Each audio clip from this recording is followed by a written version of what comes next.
Hi, I'm Jessie Gruman, President of the Center for Advancing Health. These days, healthcare practitioners and policy types are directing unprecedented attention toward our rather casual approach to taking prescription medication. About 1/3 to 1/2 of us don't take our drugs as prescribed. And so conferences have been convened, and reports have been issued, and apps and tools have been developed. What's wrong with us anyway? Don't we get it that drugs don't work if we don't take them when and how we're supposed to? Let me propose another way to understand our low adherence to our prescriptions. Consider that only about half of us take one prescription drug. Plus we spend about $40 billion a year on the odd over-the-counter aspirin and Vicks VapoRub. Half of Americans take a dietary supplement of some sort, and add to this our preoccupation with food. About 45 million of us go on a diet each year. 2% of adults and 4% of kids report having allergies that require dietary accommodations, and between 4 and 8% of us say that we're vegetarians. Viewed together, a picture emerges of a society that believes that what we ingest affects our health, but that acts on that belief in uniquely individual and frequently contradictory ways every day.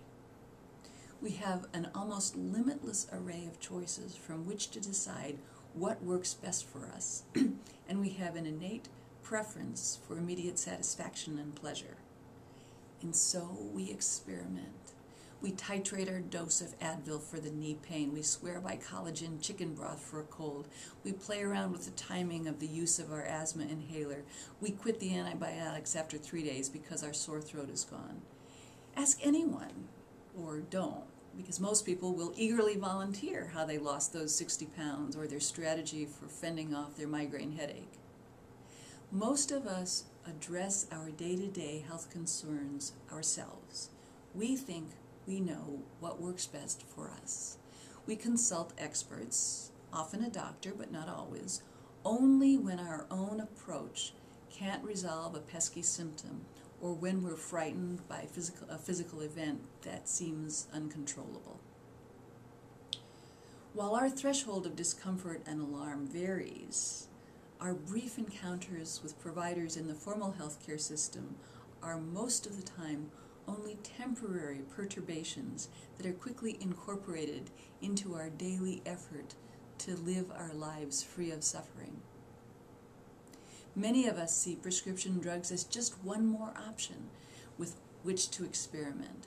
For some conditions and for some people, that medication, when taken as directed, can be exactly the right solution, but not for everyone and not always. Any medication is always competing with a long history of experimentation. What will work to solve this problem today? Sure, the expense may deter me from taking a medication, but it also may be that the drug makes me sleepy and I have to drive to work, or this medication is too strong for me and I want something natural, or, I can just live with this pain, it's okay. There are many ways for health professionals to encourage closer alignment between their recommendations for medication and our behavior, by joining with us to inform and strengthen our problem-solving skills and to sharpen our use of the tools available to us. Doing so requires that our doctors recognize their modest role in assisting us in caring for ourselves, and that they find common cause with us, not impose their own goals.